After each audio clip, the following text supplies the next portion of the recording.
नमस्कार बंधू आणि भगिनीनो, आपण पाहतात आपलं लाडकं यूट्यूब चॅनल सर्वदर्शन. आणि सर्वदर्शनवर आज आपण 6व्या भागात विचारलेल्या प्रश्नाचं उत्तर शोधण्याचा प्रयत्न करणार आहोत. मंडळी, 6व्या भागात असं विचारलं होतं, अनेक धार्मिक कार्यक्रमात आणि खास करून लग्न समारंभात होणारा मोठा खर्च टाळता येईल का? मंडळी, अनेक लोकांनी यासाठी उत्तर द्यायचा प्रयत्न केलेला आहे. खास करून अनेक ज्ञानी मंडळींनी खर्च कमी करण्याबद्दल योग्य सल्ले पण दिलेले आहेत. मी त्या सर्वांचे आभार व्यक्त करीन. आणि खास करून रमेश साबणे यांचा सल्ला आपण सर्वांसाठी आता उपलब्ध करून देत आहोत. रमेश साबणे हे लातूर येथे असतात, ते कलावंत आहेत, परंतु त्यांनीही खूप चांगल्या पद्धतीनं लग्न खर्च कमी करण्यासाठीचे सल्ले आपल्याला दिलेले आहेत. मंडळी, आता आपण बघूया. ते असं म्हणतात की कधीही लग्नासाठी बोलवलेल्या पाहुण्यांची संख्या मर्यादित असावी. भरमसाठ पाहुणे बोलवावं आणि मग ते इथं आल्यानंतर त्यांच्यासाठीचा भरमसाठ मंडप, वेगवेगळे अन्नपदार्थ, त्यानंतर होणारा खर्च हा सुद्धा लग्न खर्चाच्या वाढीचं कारण ठरू शकतो. म्हणून ज्यांच्या घरी लग्न आहे त्या दोन्ही पार्टीनी कमीत कमी पाहुण्यांना बोलवणं अपेक्षित आहे. दुसरा मुद्दा, ते असं म्हणतात की लग्नस्थळ हे स्थानिक असावं. तुम्ही ज्या ठिकाणी राहता त्या परिसरामध्येच जर तुम्ही लग्न कार्य करणार असाल तर तिथं असलेलं मंगल कार्यालय घ्या किंवा एखादं मंदिराचं ठिकाण घ्या किंवा जिथं शक्य आहे तिथं लग्न करा. परंतु खूप दूरवर जाऊन लग्न खर्च केल्यानं वाहतुकीचा खर्च, अनेक अडचणी या वाढतात आणि त्यामुळे आर्थिक खर्च वाढतो. खूप चांगला सल्ला त्यांनी दिलेला आहे. त्यासोबतच डिजिटल आमंत्रण द्यावं. ते असं म्हणतात की अनेकांच्या पत्रिका अगदी 5-10 रुपयेपासून 100-500 रुपयाच्या पलीकडे असतात. अशा आमंत्रणपत्रिका किंवा निमंत्रणपत्रिका टाळाव्यात आणि डिजिटल स्वरूपामध्ये आमंत्रण द्यावं आणि घेणाऱ्याने ते स्वीकारावं. विशेष करून लग्न कार्यासाठीचं आर्थिक नियोजन असलं पाहिजे. खूप मोठा खर्च तर करायचाच नाही, खर्च मर्यादित ठेवायचा आणि या खर्चाची तरतूद यापूर्वीच करणं अपेक्षित आहे. हुंडा देणं घेणं हे प्रत्यक्षानं टाळलं पाहिजे.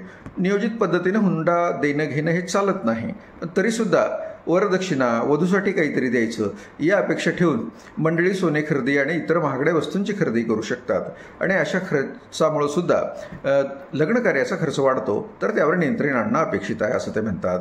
त्यासोबतच मोठा मंडप, आतषबाजी कमी करावी, हेही त्यांचा सल्ला खूप छान आहे. बरेच जण खूप भव्य असं मंडप करतात आणि मोठी आतषबाजीसुद्धा करण्याचा प्रयत्न करतात. मग वरातीची वेळ असेल किंवा मग पाहुणे मंडळी येणार असतील, अशा वेळेलासुद्धा वाढीव खर्चाला नियंत्रण करता यावं. अन्नपदार्थ संख्येने कमी ठेवावेत असं त्यांचं म्हणणं आहे. अन्नपदार्थ भरमसाठ ठेवायचे, वेगळे स्टॉल मांडायचे आणि त्यामुळं मोठा खर्च होतो. कधीकधी जास्तीचे झालेले अन्नपदार्थ सुद्धा वाया जातात आणि मग एकत्रित खर्चात वाढ होते.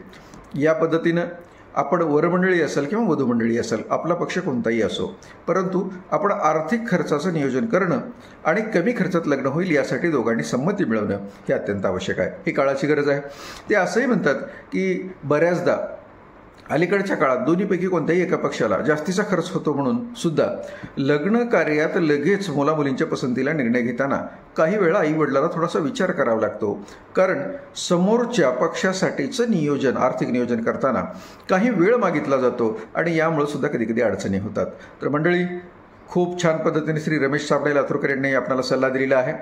लग्न आणि धार्मिक कार्यक्रमात, खरं तर लग्न आणि लग्नाच्या अनुषंगानं धार्मिक कार्यक्रमात खर्च कमी करण्यासाठीचे विचार त्यांनी मांडलेले आहेत. आणि खऱ्या अर्थानं आणखी एक अभिनंदन करावं लागेल आणि ते म्हणजे मराठा समाजाचं. मराठा समाजाने यापूर्वीच एक निर्णय घेतला आहे की कमी खर्चात लग्न व्हायला पाहिजेत आणि कमीत कमी लग्नातले अन्नपदार्थ असले पाहिजेत. त्यांचे अभिनंदन. चला मंडळी, आता उद्यासाठीचा प्रश्न. महत्त्वाची गोष्ट आहे, प्रवासाच्या काळामध्ये अपघात होऊ नये म्हणून काय काय करता येऊ शकेल? अनेकदा प्रवासामध्ये होणाऱ्या अपघाताची संख्या जास्त आहे, त्या संदर्भातलं आपण उत्तर लवकरात लवकर द्यावं. आपण प्रश्न तर ऐकलेला आहेच की प्रवासादरम्यान होणारे अपघात टाळण्यासाठी प्रवासात कोणती काळजी घ्यावी याविषयी तुम्ही सविस्तर उद्याच्या किंवा पुढे येणाऱ्या एपिसोडसाठी आपली माहिती पाठवू शकता, आपलं रेकॉर्डिंग पाठवू शकता, आपले विचार मांडू शकता. आणि मंडळी, अद्यापपर्यंत जर आपण सर्वदर्शन यूट्यूब चॅनलला सबस्क्राईब केले नसेल तर विनंती आहे की कृपया आपण सबस्क्राईब करावं.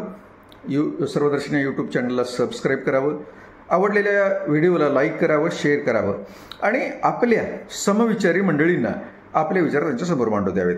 निश्चितपणे सर्वदर्शन या यूट्यूबमध्ये आपणाला भावतील अशा वेगवेगळ्या सामाजिक विषयावर चर्चा होणार आहे आणि तुम्ही सन्माननीय असल्यामुळं तुम्ही सुद्धा एखादा प्रश्न आमच्याकडे मांडू शकता.